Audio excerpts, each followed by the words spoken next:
Bonjour à toutes et tous. Welcome back for the second panel of the conference. My name is Jonathan Paquet, and I'm a professor in the University of Laval, and I'm the new director of the International Studies at Laval University in Quebec, and I'm really glad to be here with you this afternoon. The theme of this second panel is interesting, beyond allies and enemies, non-aligned actors in world politics.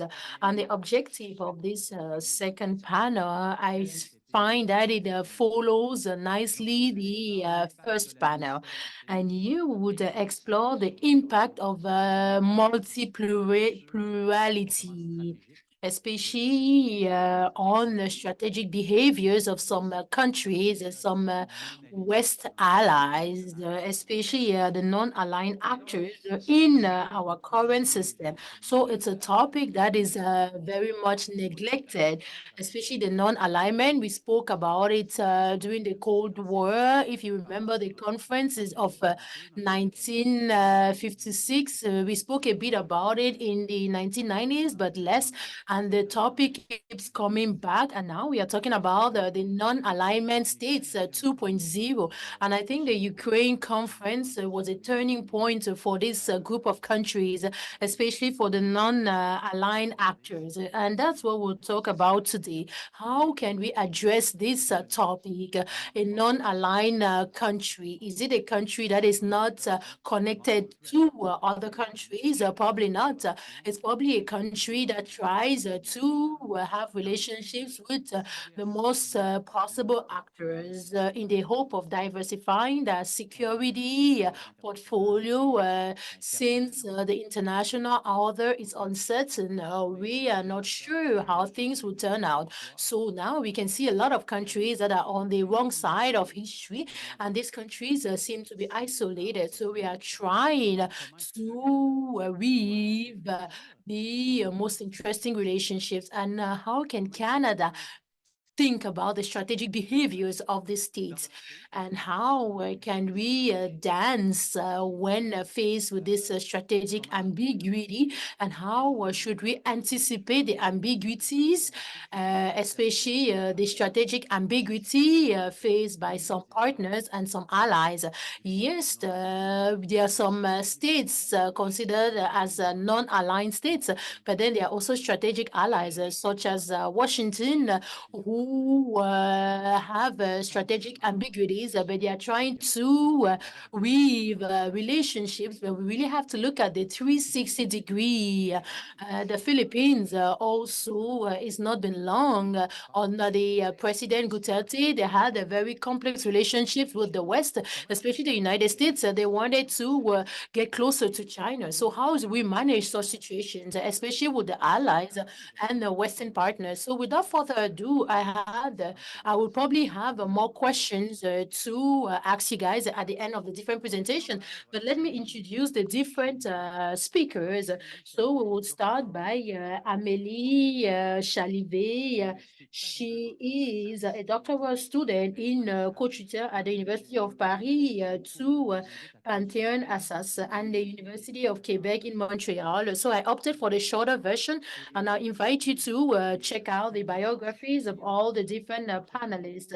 And if I can say, Amélie was also a part of the contest on the best research project that was launched. And she will have 10 minutes to tell us about her work. And we have Emmanuel Rousseau, who is also a PhD student in political science at the University de Montréal. Et elle est aussi junior fellow. She's also a junior fellow of the Defense and Security Foresight Group at the University of Waterloo. And she will also have 10 minutes to present. And here I would also have the professor from the University of Carleton who would present on this panel. And then we have Marion Laurence, who is an assistant professor in the Department of Defense Studies at the Canadian Forces College. She will do the same thing, and it will be my pleasure to moderate this panel. And now I will invite Emily for her presentation. Thank you very much.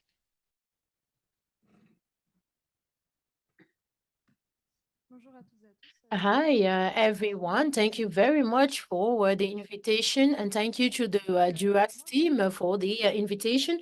So today I will tell you about the Indian procurement policy, and it's called the Atpari Bat Parand, and it's trying to be independent since 2014, and the Ukraine war has highlighted, as Professor Pakan mentioned, it has showcased the relationship between the non-aligned countries and mainly India. So the relationship between Moscow and New Delhi have been spotlighted because we think that about 70% of the Indian armament comes from Russia or the Soviet Union. So the maintenance and the procurement of the different spare parts. So today I will mainly focus on a topic that is less discussed. So the willingness of the administration to autonomize the policy and the procurement policy here of India.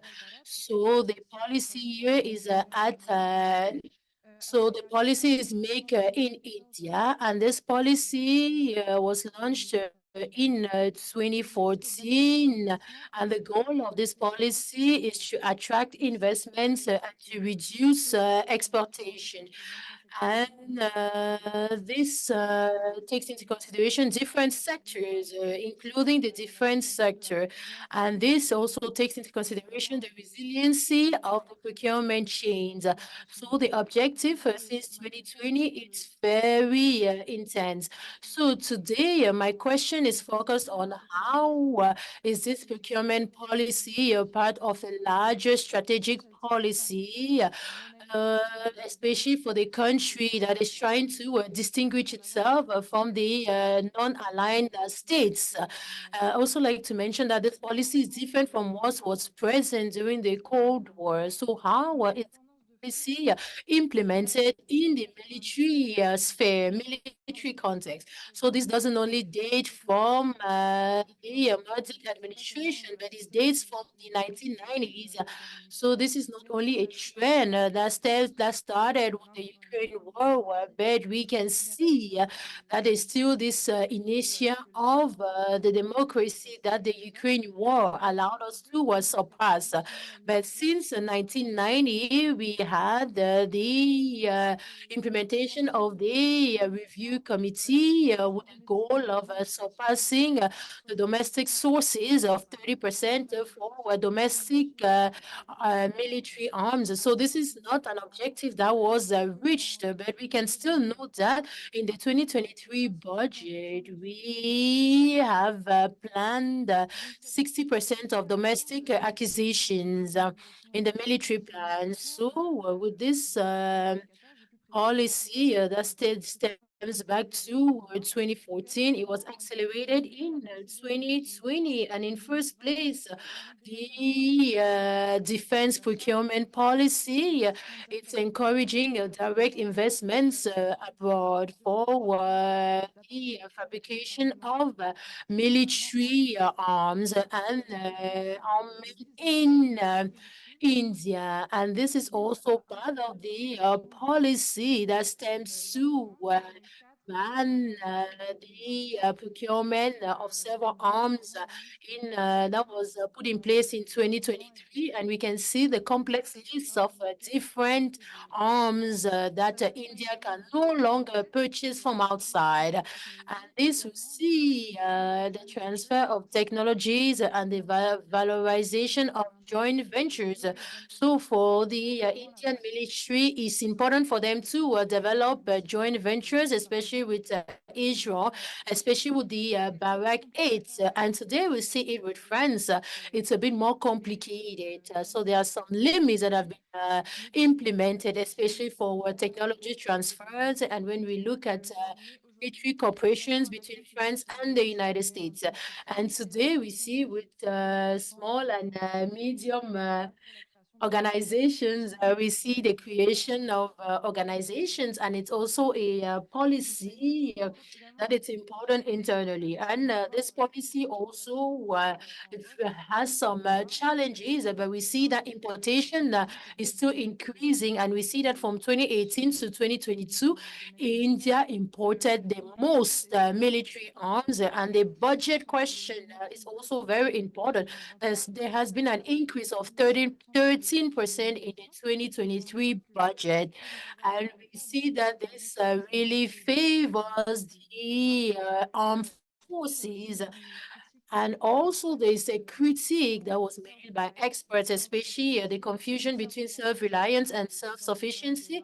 So, self-reliance, it's a program here to indigenize the country. Maybe it's a very ambitious goal. And also for the geostrategic context, that is encouraging India to modernize. Maybe it might be complicated to maintain in the next few years. So this procurement policy is part of the India's economic strategy, especially when we look at the national security. And here we think that the strategic independence here, it's a way to avoid alliance, to not establish alliances with any country, and to develop India's capacities by working with partners when it's of interest to India to do so. For the international relationships, we see the distinction here between the strategic autonomy and non-alignment. Do we follow the same course as the Cold War? Some experts are thinking that it's a stable element of the Indian strategic culture that is presented as the main task of India since their independence. But generally, the idea, as Professor Parquet mentioned, is also an attempt to launch the non-alignment 2.0 movement. So there's a plan that was put in place to adapt this concept to the 21st century, especially by focusing on idealism and the importance of values and the legitimacy of the international sphere. But the success wasn't really present, and the failure was related to the Congress Party, that is the opposition. So this initiative was a failure, was seen as a failure because India made a realistic U-turn because they put in place a passive approach in terms of strategic economy with regards to a non-alignment, and because they wanted really to focus on their own interests. And this was the result of several dynamics. Basically, the improvement of the international context and here the strategic acquisition of the nuclear arm in 1988. And also something that was really discussed was the coming into power of the strategic. And here also the non-alignment was related to an idealism and the opposition party. So here the strategic autonomy was used here to reconcile and set in place a cooperation with the United States. What is called the issue-based alignment, which is a cooperation that's based on that topic. Yeah, as long as others topics do not come in. And it's not, so it's something that we need to take into consideration when we talk about partners. We'll not talk more about the challenges that have to do with the bilateral relationships between India and Canada, but I think that it is what has started this autonomic strategy. And I think that in this evolution towards strategic autonomy, it has been an element because the alignment is not putting forward the budget of the national budget would be used to development, and that's about the defense. And when we talk about development under Nehru, so according to defenders of this structure of non-alignment and strategic autonomy, it's also for a long time, it has been interpreted as ideologically defined, while today there is a much more realistic interpretation, and India is considered as the leader of the global South, and it's part of this pluralistic affirmation of India on the international stage, and the India does not need to be aligned with the war in Ukraine, for instance, was a good example of this, but this more realistic affirmation of its strategic autonomy. And that's in terms of the, thank you very much.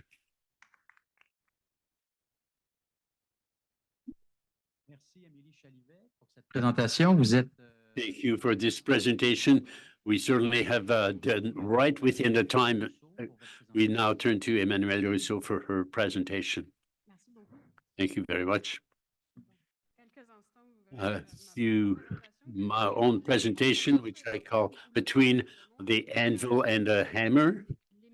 And so what I want to do today is question the non-alignment in the current context of the Ukrainian war, and try to understand the different varieties or forms of non-positioning, and specifically in the case of ACA, where an organization where all the countries that are according to the Vancouver and Vladivostok, so North Asia and Europe, and the emergence of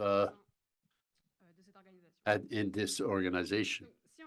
So if we look, first of all, to remind you, it shows the reaction and the vote of the states at the United Nations in the resolution condemning the invasion of Russia in Ukraine. And at first, it looks like there are three blocks: those who were against, those who refused, and many who just abstained. It brought possibly that there were a lot of countries who are not aligned, who would not want to take a position. Yet, are they non-aligned? And thinking about what does it mean, what is the non-aligned at this time at the United Nations, which shows that it's not really representative of a non-alignment. For instance, we see that Belarus is non-aligned, and it's not now. On the other hand, there are countries that are not there, which would actually be in a form of non-alignment. For instance, Brazil and some countries of Central America, and in a way, people like Turkey, who, as Jonathan Paquin said, it seems that they are part of the alliance.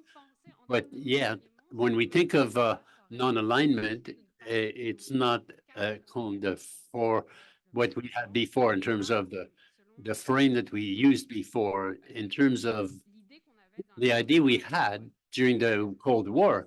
But what I'm saying is that to think in terms of non-alignment, in more of being on a threshold, there are states who do not want to take a position.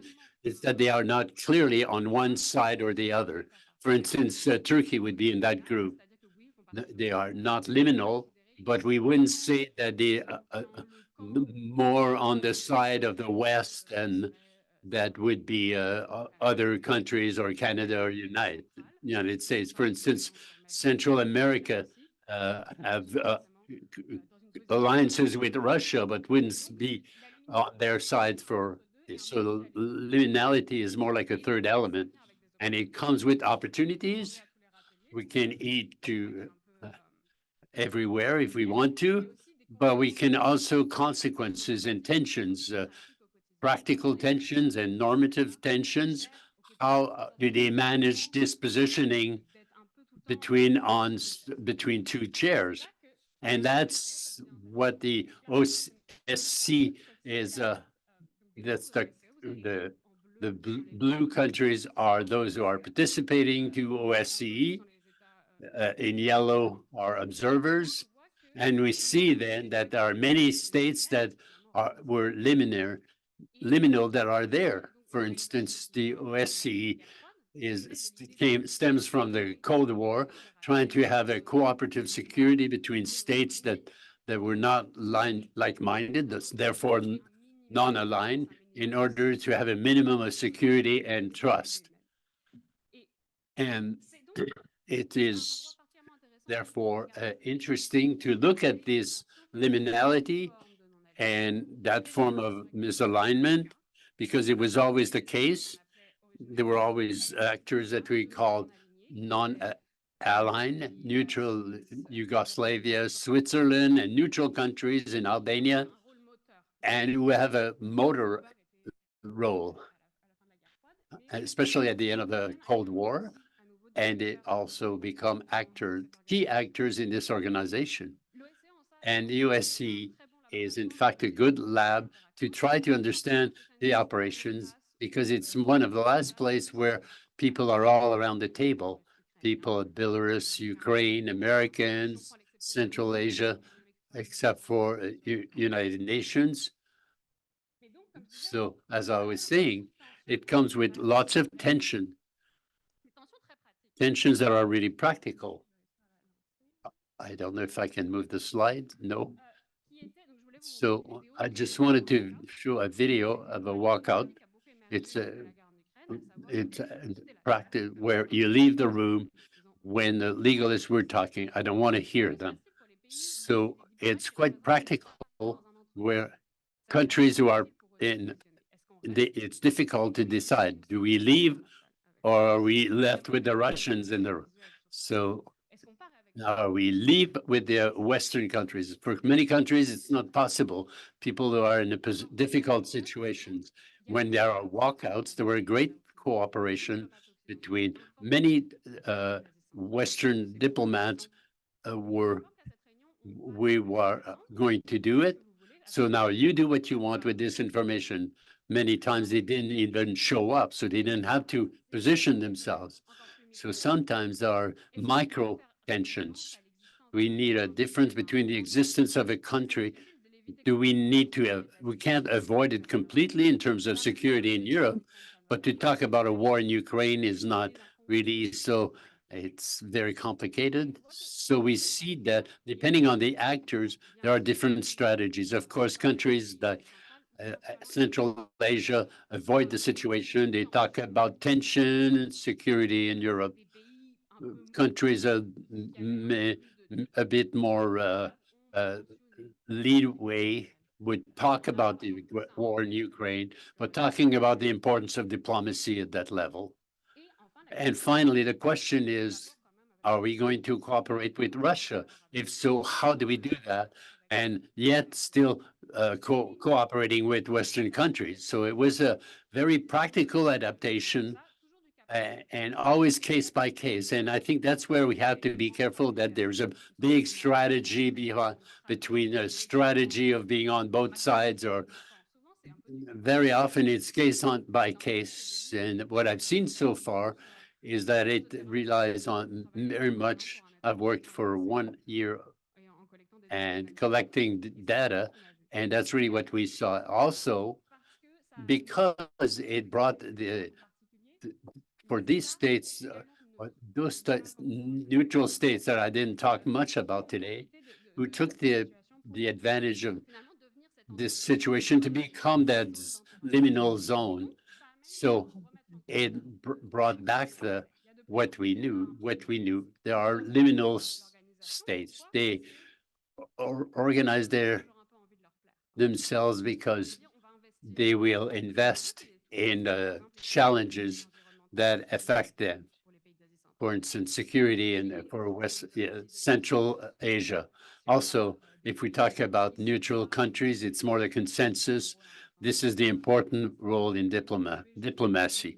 So 2 interesting cases that highlight this situation. For instance, the environmental economy, which always was very a question of organization, where 2 dimensions, one be the control of armory, and the other is the human rights. The second dimension was never that, for many reasons, because Western countries developing their economy through this organization.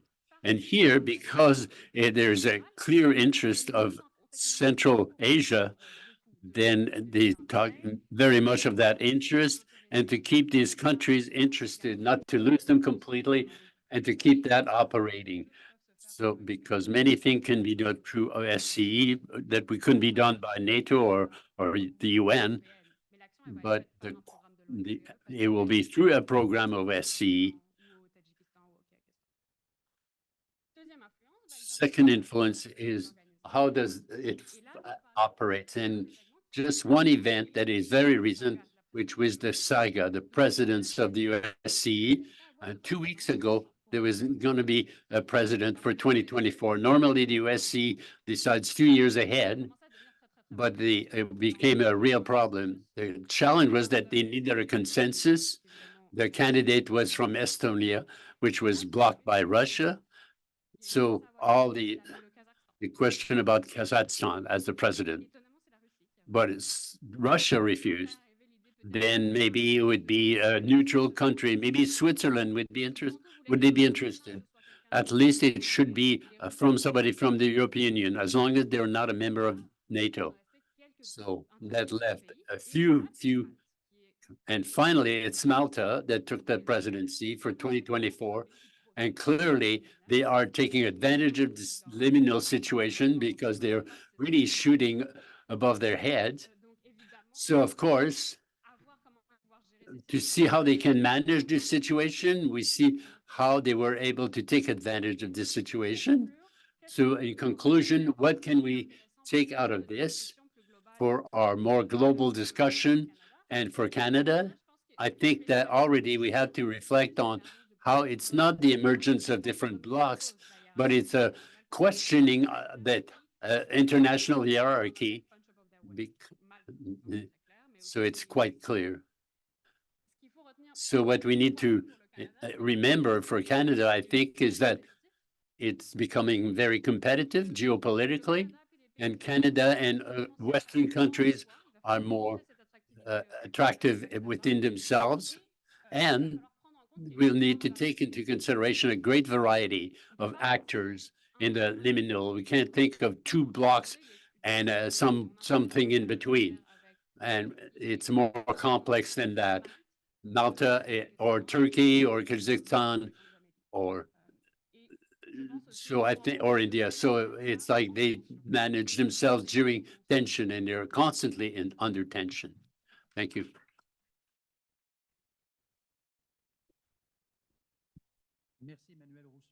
Thank you, Emmanuel Rousseau. Jean Baudelain, up to you. I think I'll be short because my presentation is covering themes that have already been talked about. First thing is what Emmanuel just mentioned just now, is that it's really true that there are non-alignment and disengagement of some countries in face of the conflicts that was presented as a conflict between the West and the CRINCs, between democracy and authoritarianism, freedom and tyranny. So it's quite clear that there are countries who don't want to know anything about that. And it's quite clear in that respect. But something that is more important is that I don't think it's to imagine that these countries are on the fence, that they're waiting to see who's going to win. I think that it's better to think that they are refusing to participate in this kind of bipolarity that still today we have want in the West to want to impose. And the second thing is that those countries are present in all the forums and all the meetings, but at the same time they're questioning quite brutally the legitimacy of multilateral institutions, of the Security Council, or the Treaty of Non-Proliferation of Nuclear Weapons, and all this apparatus after war that is, and its legitimacy. which is questioned quite directly by these countries. That's the first observation. The second is that what we see in many of these countries is a new assurance, a new assertiveness. And I think that the best manifestation of this is what I would call claiming the right to be hypocritical. In other words, in the first time we say, yes, I work on Brazil and sovereignty is fundamental and democracy is fundamental. But Ukraine, well, and Putin is, we don't want to invite him to. So that's a right to hypocrisy. And I think it's a right that was the monopoly of great powers before. We were talking about the Road Maze International Order, and I think that was the right from great powers. And now there are many countries who also claim the right to have it. And the third element, I think it's a great mistake to see the South as a bloc, emerging bloc, because it is a profoundly divided bloc, if it's a bloc, and has no real leadership. India is claiming it, China in a more systematic way, but I don't think it's recognized by the other countries. There are no alignment. And I think that on that point, the better expression for this would be, it's the way how the Brits are organized. The BRICS is Graham Allison a few years ago say we won't talk about BRICS. We take China and the ribs because China represents the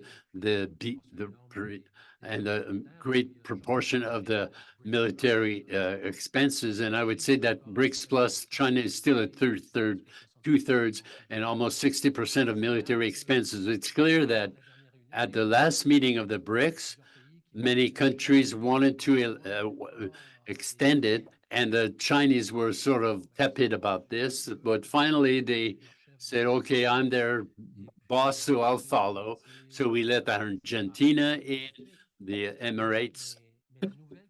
But the new configuration shows more the South bloc, for instance, when we think, for instance, of the tension between China and India.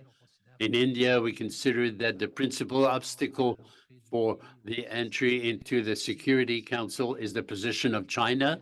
I think Brazil, who wants to be since the year 20s a permanent seat at the United Nations. They want a permanent seat at the security since the Second World War because of their participation with the expedition in Italy, but no country so far as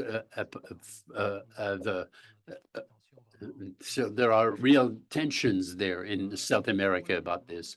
And the third point is that there are countries who are still open within the BRICS, for India and China, but Iran and Saudi Arabia and Egypt and Ethiopia in terms of the dam in Ethiopia. So we go to the meeting, we shake hands, but the next day, India, we leave to the frontier to China. So the implications for Canada are that something that's clear is that the southern countries, whether it's small or big, are showing real pragmatism. They recognize the fragmentation and the lack of leadership in the West, but also recognizing the fragmentation and lack of leadership in the South. So that's why, for instance, we bet on 8 horses in a race with 9 horses. So we'll talk about it later. Thank you, Jean. Mario Laurence, up to you. It's your turn. You hear me? It's a pleasure to be with you today. My research talk about governance and world security, that all international community and norms and practices of governance at the world level. There are three things on non-alignment: the impact of competition within international and the impact on the order, rule-based international order. And I would like to underline the fact that the rules have many forms.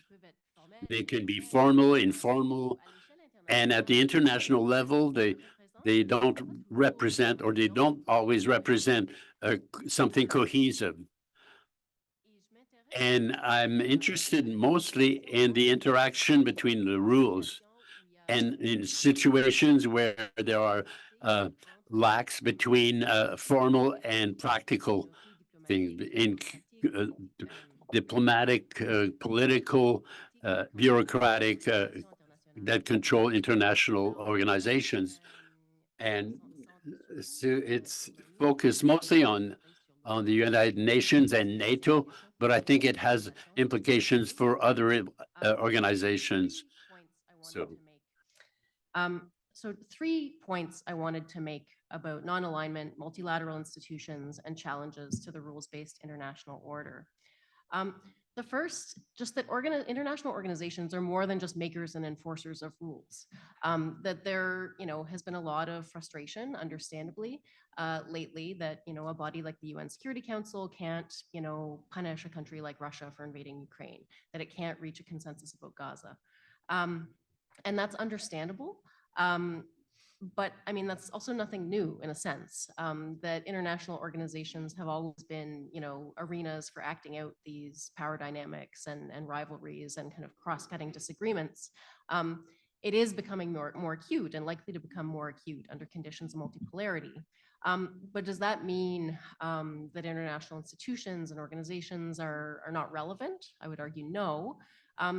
Because beyond kind of the creation and enforcement of rules, they provide really important channels for communication, for example, for states to avoid misperception, to avoid escalating conflict unnecessarily.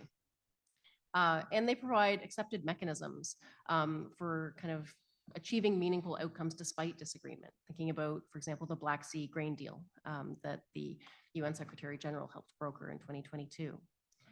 The second point I wanted to make about kind of this idea of challenges to the rules-based international order.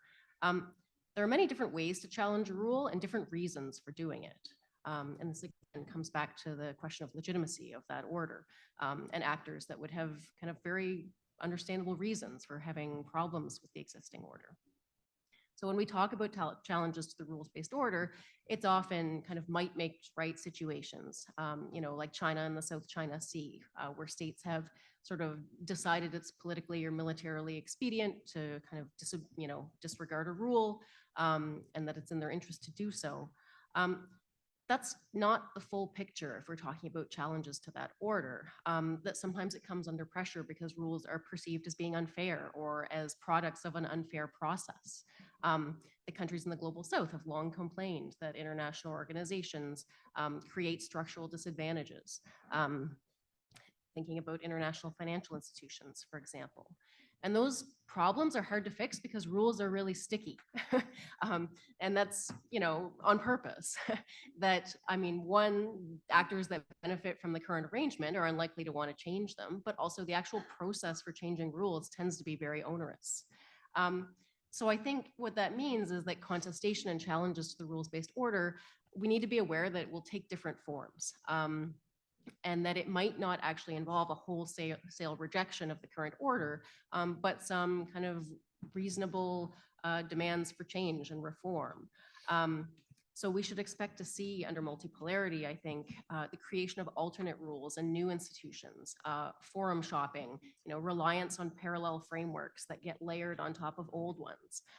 We should expect to see the reinterpretation of existing rules to align with kind of shifting priorities.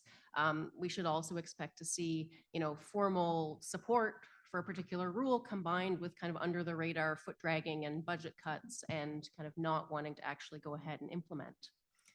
The third point I wanted to make, and this again comes back to the idea of a right to hypocrisy.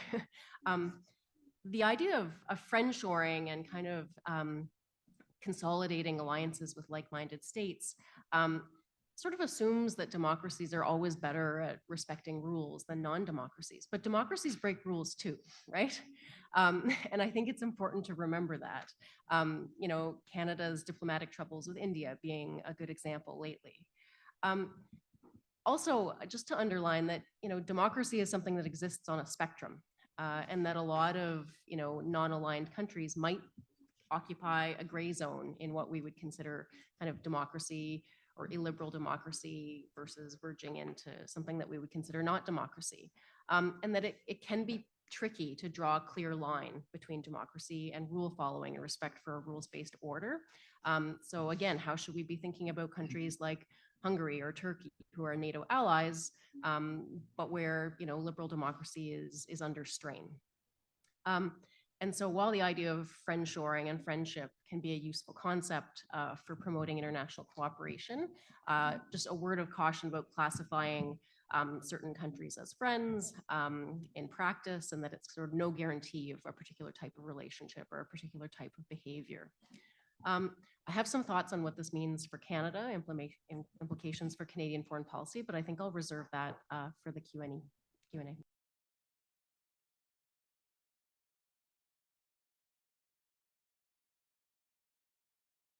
Thank you for your presentations. When the conflict in Ukraine started in the winter of 2022, very quickly we realized that Canada and other Western countries had a hard time rallying the global South. And my impression is that we were expecting that those states are so often a bit always the same, would align themselves on our positions because their values, we have values that are superior that those defended by the adversaries, and are something in Jean Gautlin's presentation, and not you, but they to pretend to be presumptuous from the Western towards the South and the global South. And I think that the vision, very dichotomic, is the legacy of the bipolar world that we've lived in for decades, and we tend by reflex to go back this way, while things are much more complex than they were back then. I have a double question to ask. My first question is, the non-aligned states have varying motivations. They come from different cultures and regions, and they explain their will in a diversified. So maybe for historical reasons, maybe for geographical reasons or ideological reasons. But from the standpoint of Canada, how can we react to this new give, which seems to be more important than it used to be? Should we develop a typology of non-aligned countries? Should we emphasize geography, economy? How can we dance with these while understanding their reality? And second question, and maybe that's part of what Mélanie Joly was saying recently. She's not the first one to say that Canada has a more pragmatic interest, and Canada has the responsibility to speak with states with which they are not in agreement. And from the political, so yes, how those states imply compromises. Up to where should Canada go with regards to this compromise? There's some zones or limits for the dialogue. Can we compromise somewhere? Where do we draw the line? This is the second question I have for you, and it's related to the first question. Who would like to start? So are we following that order? Okay. Okay, good. So I would mainly focus on India, because I think that the question of different motivations and how to diversify portfolios. That's pretty much what India is doing right now. That's the basis for its foreign strategy that was announced by the Foreign Affairs Minister several times. And I think that today the U.S. policy is very interesting on that end because the issues-based alignment, when we look at every case individually and to decide if the cooperation is possible and he measures the issue and the question at hand. And I think it's something that the US is able to do that really implies some compromise. And I think that the issue is harder to address compared to India, that is more open with the current government and nationalistic policy. And I think that's where it will be necessary to draw the line regarding what will be done. And I think a better understanding of the Indian policy and the motivations behind this policy, and also the requests on the international scene. We spoke about reforming the UN's Security Council, and I think it's something that's really important for India today. And a few things are possible. So Canada notably could react on the international scene and could be more and could further accept to negotiate on these issues. I'm not sure if I answered your question, but I spoke mostly about India. Thank you very much, Sir Emmanuel.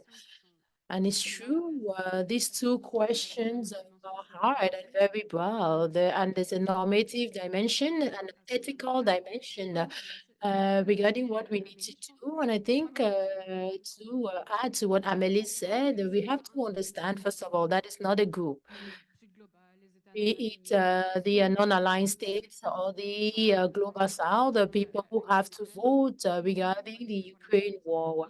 They're probably facing the same, and they don't necessarily want the same thing. They don't have the same challenges. So it's important to understand the different opportunities. Probably they want to listen and interact. They want to engage the Canadian diplomacy to understand. And it's the same thing within international organizations. So they have the opportunity to interact with the diplomats to understand what are the key issues, to understand how and why they want to cooperate. And it could really overlap. Maybe Canada would do it not for the same reasons, or maybe it's not the same goal. If I take OSU, there are some places where cooperation seems possible. At this time, we have to look at the climate issue. And I know in Canada and other countries, they have the same interest. Maybe it's not for the same reasons, but they want to focus on the same issues, maybe access to water, maybe for Canada as well. But the interest is there, and it's not necessarily a huge corporation, but for the experts and the diplomats, there's a possibility to recreate something and to show that finally there's not necessarily a blockage. But we really have to put a bridge, and we could reach our goal, and we have to see where we draw the line. So that's where the policies come into play. So we really need to determine the boundaries. What are our proposals? I think that it could be negotiated, but we have to look at the diplomacy, because we have to dialogue and negotiate with the different states. That doesn't necessarily mean that we accept everything that is done and we say yes to everything that these countries do. It's just a matter of establishing a relationship. So we don't necessarily have to undermine diplomacy. It's not that we have to become best friends with Brazil just because but we have to keep in mind that we share a few common things. So I will repeat what my colleagues have already mentioned. I think that the first thing would be to avoid the dichotomy. I find that that's general. Joe, the general air is not here with us anymore, but I think we have to look at the world. It's not necessarily a confrontation between the good and the bad countries, because looking at things that way would not lead anywhere. We really have to abandon the dichotomy. And I think that secondly, it's a bit more complicated with a country that has a multilateralist tradition. So it's not to think that multilateral institutions necessarily, I wouldn't necessarily say that that is the privileged way to act. Even for a powerful country that did it efficiently in the past, to see or to adopt a pragmatic position, a pragmatic stance as partners from the South, and to follow what they are doing, because they clearly see that the North is fragmented, that multilateralism is very problematic, and that is not advantageous to them. So we really have to look at the issue-based alignment, and then coalitions with different geometrical variations, and not without being dogmatic, and the aim of always showcasing Canada's kindness and willingness to help others. I think that is not working properly. That's pragmatism, I would say a normative pragmatism applied in a diplomacy that addresses issues independently, and maybe set aside our multilateralist obsession, at least in terms of discourse. Thank you for the question. Two points I would make.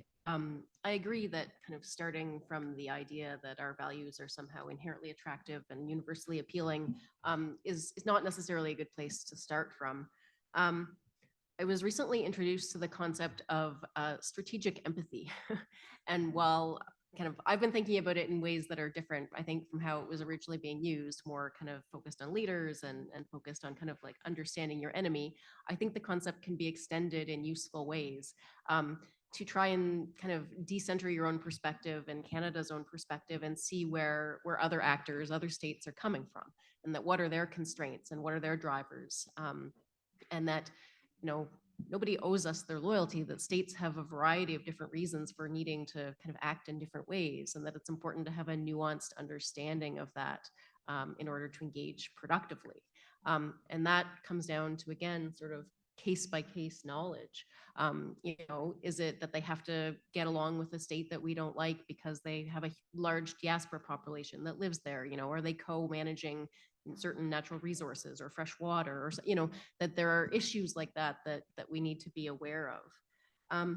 So that's kind of generally. Specifically, my view of pragmatism is very much that you'll have certain kind of guiding principles and overarching things that you're trying to achieve. And that's kind of, I think, where you figure out the zone of what you're willing to compromise on and what you're not willing to compromise on.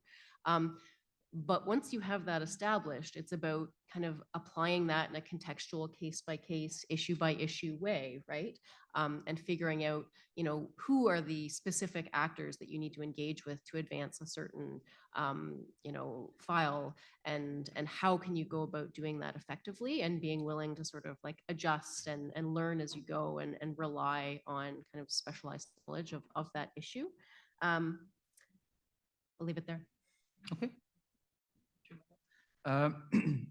Maybe another question, and then we can open the floor to you know, for further discussions. Dealing with non-alignment also implies dealing with populism, different kinds of populism. When we look around, we see Brazil, Philippines, Hungary, Turkey, India, and many others. Now, I don't know if populism came before fragmentation, or if fragmentation encourages populism. I don't know if it's the chicken or the egg. But I think that we need to address populism as a significant issue, not only because the US is just next door, but because it's a global phenomenon. So populism is simple. We don't have the pure population. The corrupt elites are there, and that ensures the success of populism, be it the left or the right. They transpose this dichotomy that is very simple into the international scene. If we take Erdogan, for instance, it's a pure country that bears the civil, and they have been attacked by the elites from Brussels and Washington, and they are really trying to take advantage of this Ottoman and Turkish culture. We see something similar in Asia, and we see that the phenomenon was similar, and we see Washington was imposing certain things. The West was criticizing, and they were very tough, especially towards drug dealers. And that led to geostrategic transformations from these countries who really wanted to relate with Washington, and they had to turn to China. And really focusing on this populism is very important because it feeds on this non-aligned movement. So we really have to see how can Canada address this very growing phenomenon. I would talk not only about Canada, but our democratic partners. Do we have the means to fight this type of narrative? Should we focus on facts, on evidence, on human development to try to fight against this propaganda that is very easy, that is very slow? And here, with regards to economic development in these countries where this development is weak, and it seems like it's referring to more complex issues. So can we do something about it? But I think it's really related to the issue of non-aligned countries, and we see a lot of countries facing direct realities. Amélie, you have the floor. It's a very interesting question and very complex. It's true that the parallel is quite interesting between the interior scene and the exterior scene regarding populism. We can also notice the heritage of colonization about the Occidental countries who come and give us a course on our human rights and on our interests, and that doesn't go well. And today it is justified in a certain way.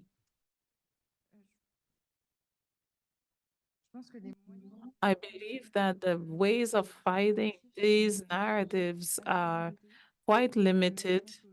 I believe that today, when we look at France or the United States regarding India, there's few criticisms regarding the administration and everything we observe in India, because it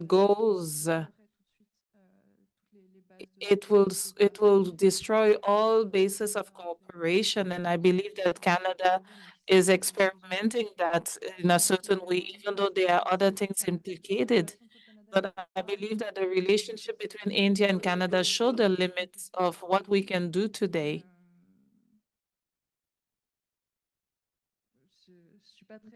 I'm not very optimistic on this populism question. On other issues, I believe there's more hope, but this one is very complicated. Thank you, Emmanuel. Yes, it is a very complex question. I was trying to think in the case of OECD, who will enter in discussions, but I don't believe it will always be. There's no link between these states who are in between and a domestic populism, but they could be influenced by the populism of other states.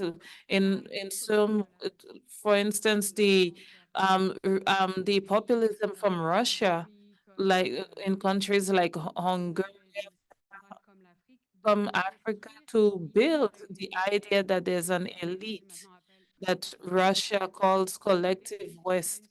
This collective West that is directed by the United States with a that is trying to impose and direct in a very dark way, and that they have to wake up facing that. It's putting Russia, it linked Russia in that movement. But the population can be sensitive to this rhetoric because it touches the issues of inequality, and where there's an issue of that does all the games of populism, insecurity, and so on. So I believe we need to have a larger broader reflection on this. Where I want to be optimistic is that these identity reconstructions could strengthen the national identity. The countries of Central Asia are right now in a time of identification with their relationship with Turkey and separate from all the Sovietic past. There are certain ideas that can touch to the populism, but it separates them from what was coming from Russia. So I don't think it's always against. It could be an advantage for certain countries, but we need to understand that we don't have much control over these dynamics, and it's more to understand how these ideas enter in our societies in Canada. How can we prevent them from coming more here? I'm a great defender of information. Instead of blocking, is to inform, is to give tools to understand. Populism is not an issue of non-aligned. It's not an issue of countries in the South. I believe that it's more maybe more on other question is the last acts of north and south, passing by Russia, by Hungary, Occidental populism, it is very extraordinary. I don't think that the fight against populism is an element that should be very important in foreign affairs of countries like Canada, because we will be confronted with our neighbors of the South in 18 months. So I believe that we need to know how to manage populism, but not see it as a prevention of populism as a justification for foreign affairs policies. We may be having some allies who are populist on certain issues, maybe India or the USA, and I don't think it's a good idea. And the principal ally of Canada could be becoming a totalitarian country. The elephant with the yellow hair, that is the elephant in yellow hair in the room. I agree that the populism is a global phenomenon. It's not just the countries in the South who need to face it. One thing I did want to observe that, this turn towards populism in a lot of countries, one taps into kind of long-standing themes and tensions and debates in IR about, sovereignty and self-determination, which we talked about this morning as like, good, desirable things, but it's often framed in that way and in that language, right? So it's kind of this long-standing tension between sovereignty, self-determination versus kind of capacity for international cooperation and benefits thereof. I would also note that, you know, populists who complain about international organizations or kind of globalization, it's a really easy target, right? Because it seems far away, and it's a hard thing to kind of tangibly demonstrate the benefits, and so it makes for kind of an easy, you know, easy target in term from a rhetorical perspective. One thing I did just also want to note, and this is unfortunately not by way of a solution or what Canada can do to fix it, but that populism is embedded and connected to a lot of other things, right? Like the rise of far right ideologies and extremism. There's a big gender dimension to that as well. So just that it needs to be kind of conceived and thought about in relation to all of those things, not kind of in isolation on its own. Thank you very much.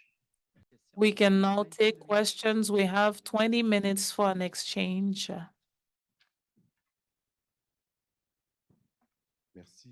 Thank you, everybody, for the excellent panel. I agree that with what I was hearing, that pragmatic diplomacy of the new doctrine appears like an oxymoron. Talking to people we do not like will be the basis of diplomacy, but there's a space that can be limited in certain countries. I would like to hear your expertise, your regional expertise on the perception that India, Brazil have, or other countries of what the perception they have of Canada, and in your point of view, what can Canada bring in a discussion with them to open a door of discussion? Is there that openness? Is there a wall, or are we able to go through it? Is it possible that with India it will be harder than other countries?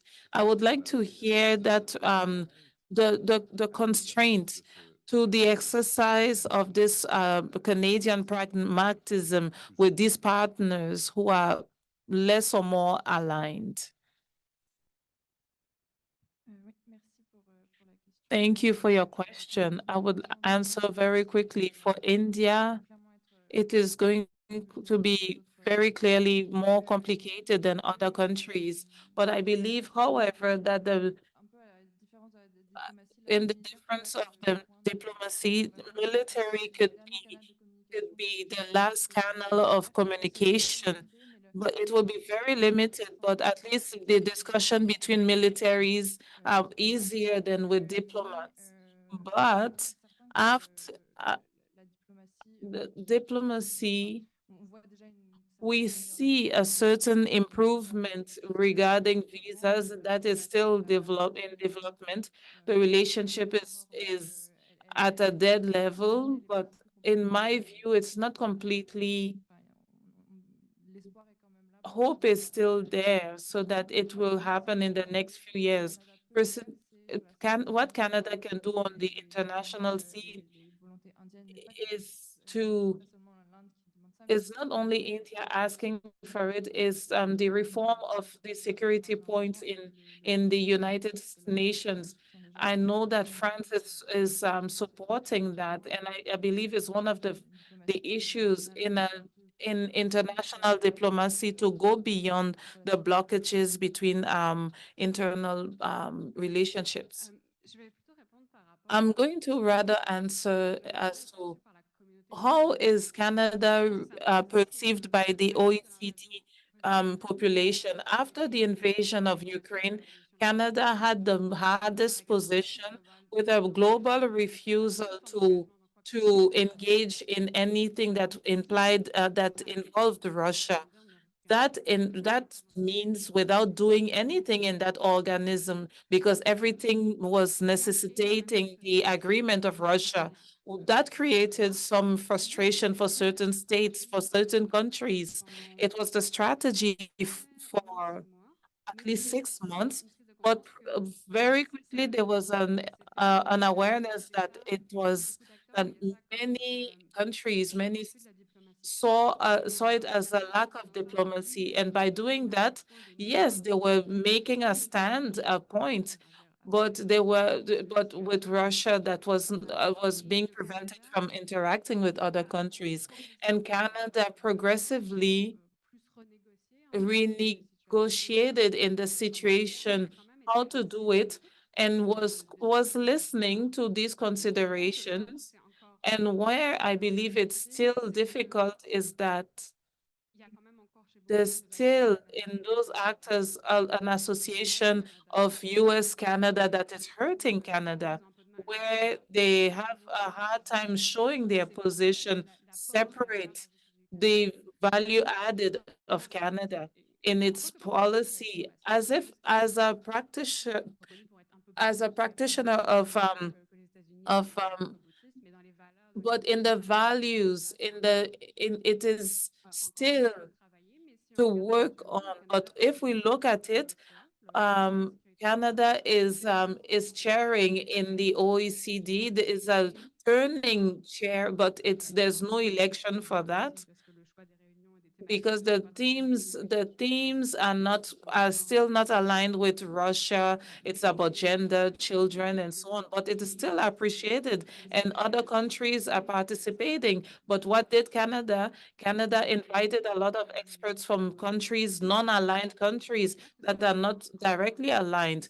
I believe that is a way of showing their interest in this respect for these actors. Melanie Jolie visited Brazil lately, and that led to the whole launching an initiative. It was a very encouraging dialogue, and the press coverage was zero, nothing. In the policy, in the Brazilian policy, even in the covering of foreign policy, Canada does not exist. That doesn't mean that Brazil is participating in every workshop, is not open to collaboration on certain files. I believe that that is what the future is. There's no blockage in such as long as we do not prevent an alignment. It could be an interesting partner for many files. Brazilians are looking for files on on issues regarding the environment.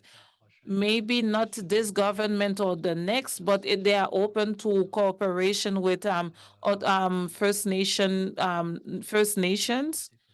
It's not that our policies is admirable, but we could go and tell them what we've done that wasn't that great and explain our experience, but still with a lot of modesty, because the time where we were giving lessons is over. This question of the perception of Canada and the constraint on Canadian pragmatism. Most of my kind of knowledge and work has been related to the UN. My sense of the perception is mostly just unrealized potential. And kind of not being consistently present, being kind of present and vocal at particular moments, but not being willing to kind of play a leadership role over any kind of sustained period of time, despite having the potential to do so. And that's linked to kind of the second point in terms of constraints. I think a lot of that is kind of limited resources, right? That if you're operating with, serious limits on resources, part of being pragmatic is making choices about what to prioritize. But I also think it's a certain just sort of reluctance to step forward sometimes, or a certain kind of risk aversion. In terms of potential and unrealized potential, one of the speakers this morning talked about Canada as a potential kind of bridging country, both within kind of multilateral settings or bilaterally. Countries in the Global South, particularly, that might have a troubled relationship with the United States or a troubled relationship with France. That Canada is kind of, part of the West and part of that bloc, but doesn't have quite the same baggage and could potentially play, I think, a really important role in engaging a lot of those states. Thank you very much, all of you. Are there any questions? Wait for the microphone, please. Just a note on this, Canada as a bridge. I believe that one day we will have to ask ourselves some questions, because great countries of the South believe that they do not need a little bridge to speak to Americans. A follow-up question, because you talked about the question of values, especially you, Mr. Dublanc, is the problem in the of Canada is that we have a lot of values on the international front, but we have a hard time making them operational or to identify objectives or interests, international interests. And that for us, what seems to be evident for other countries to have a more pragmatic role is literally a revolution in our international approach. Is for you, is it the case, or maybe the fact that we have so many values and attached to them, it creates a certain fatigue in our allies to be constantly be referring to these values? I believe that in the pragmatism in Canada, historically, we have been, but we talk about it, we don't talk about it much. So the question of value,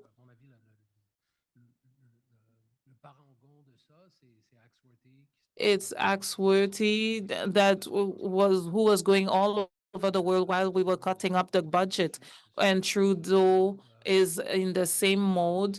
We talk about the engagement of Canada, but we are cutting the aid budget. So we are clearly giving priority somewhere. It's not the fact that we don't recognize that Canada has values, but they consider that Canada could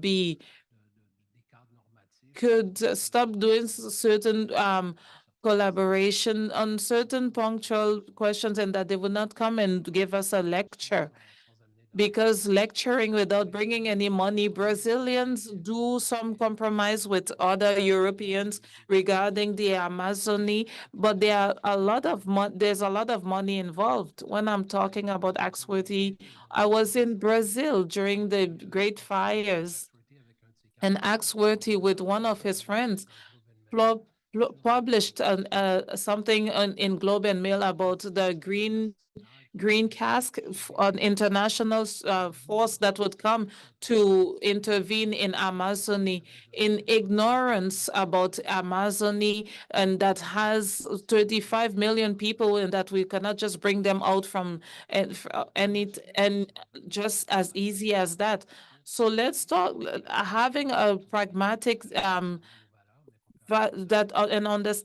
understanding that all countries cannot share our values, but have a good basis to build a good foreign affairs policy. Anyone else?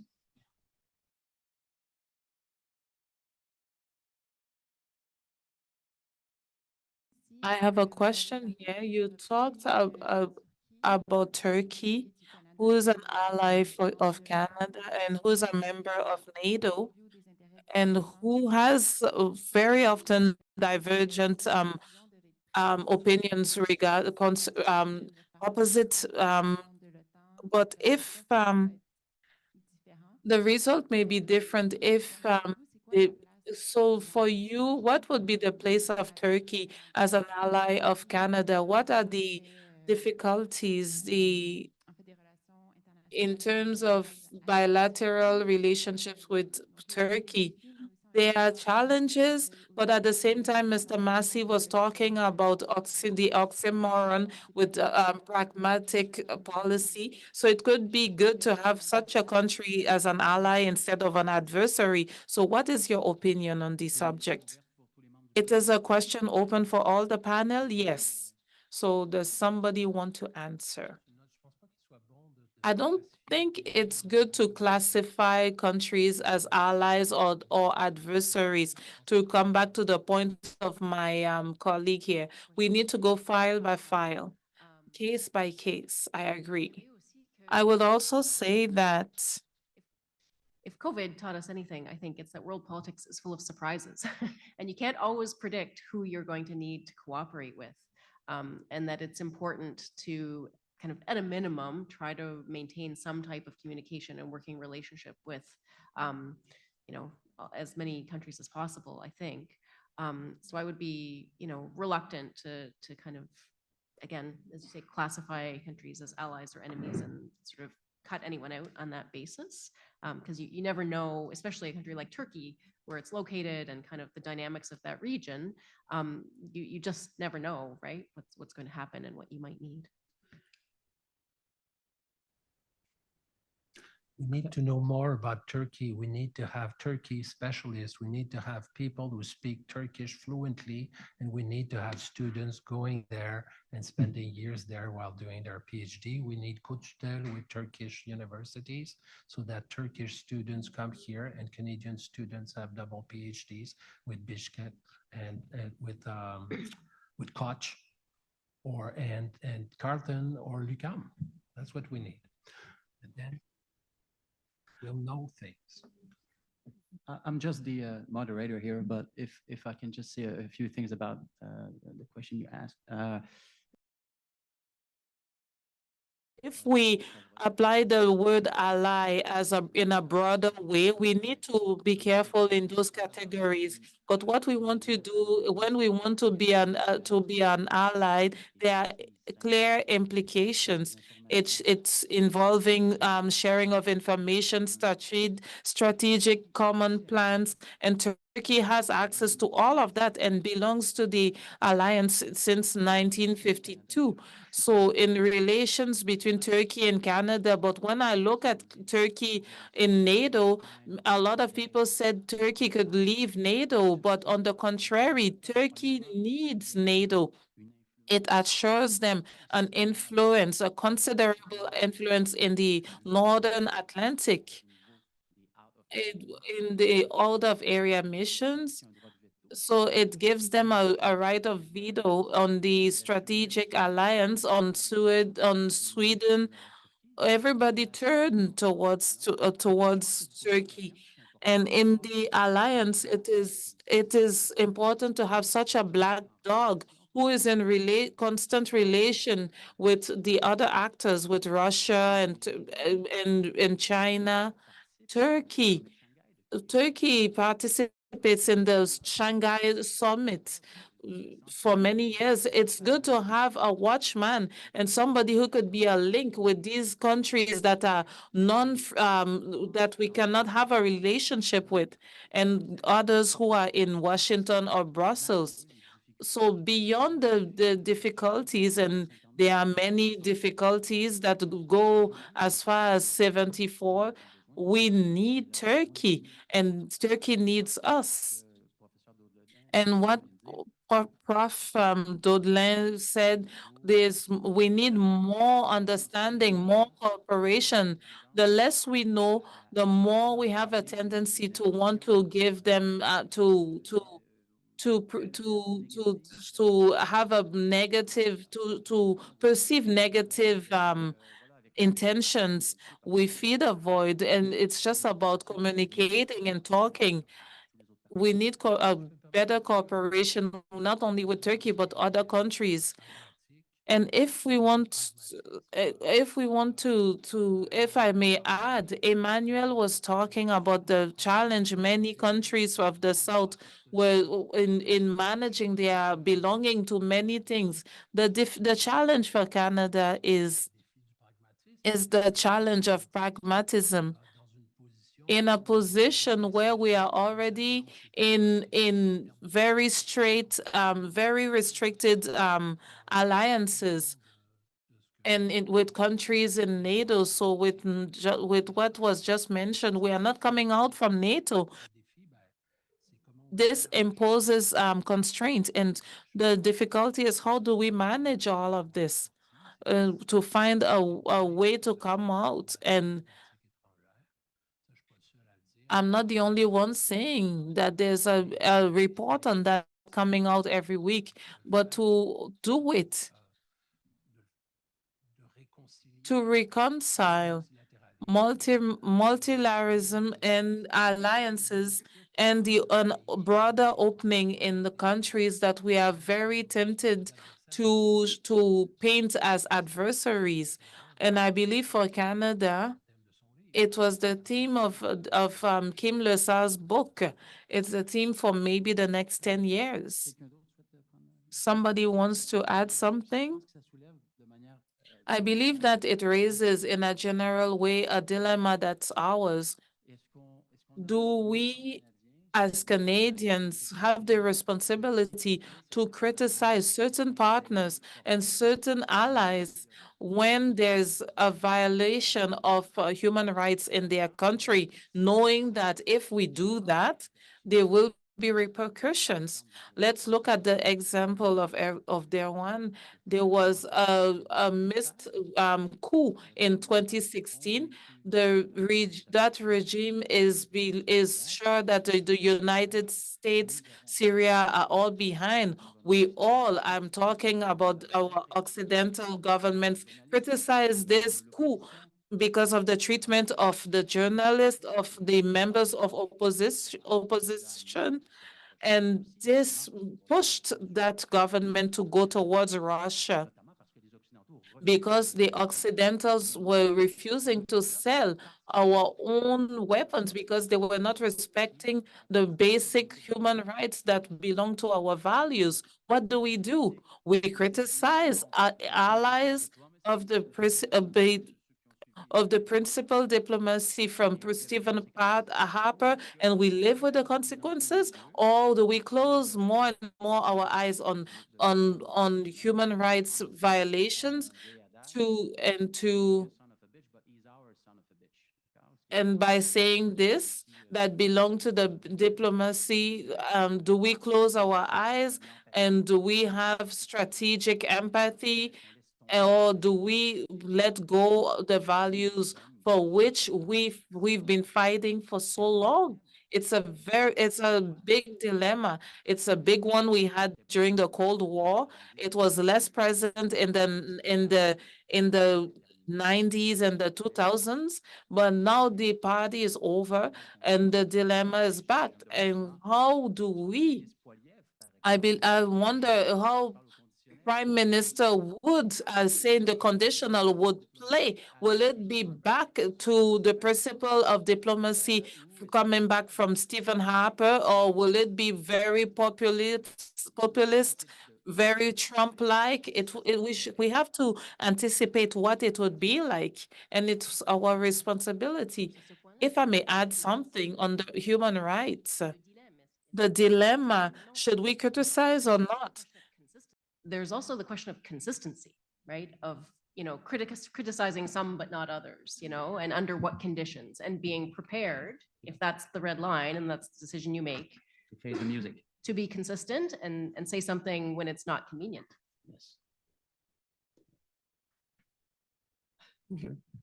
Emile told me I wasn't allowed to talk, but I must. I think we have to be careful. That point you just made, Jonathan, about principled foreign policy. There's a certain element of performative foreign policy there. We don't go along to get along. We don't talk to bad guys. We had walkouts orchestrated at that time. At the same time, the government was concluding a free trade agreement with China, including a nuclear cooperation agreement with China, et cetera, et cetera. So there's two levels, and part of it is a domestic political debate. That domestic political debate that we don't talk to bad guys, that's continued, and it's unfortunate. It's become partisan.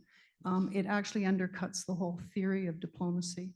And then on pragmatic diplomacy, I actually think that's how we've always practiced our diplomacy. We have to. We don't have the power to do it in any other way. Yes, sometimes there's performative stuff around values, but I think that I'm going to stop talking here. Emile's going to get really mad at me. It's just, I think we have to be careful when we're describing how we practice our foreign policy and not mix up the domestic political debate with what we actually do in practice on the ground.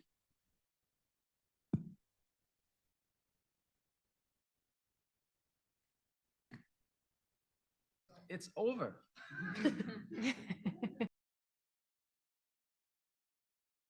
Thank you infinitely to for excellent presentations. Thank you very much.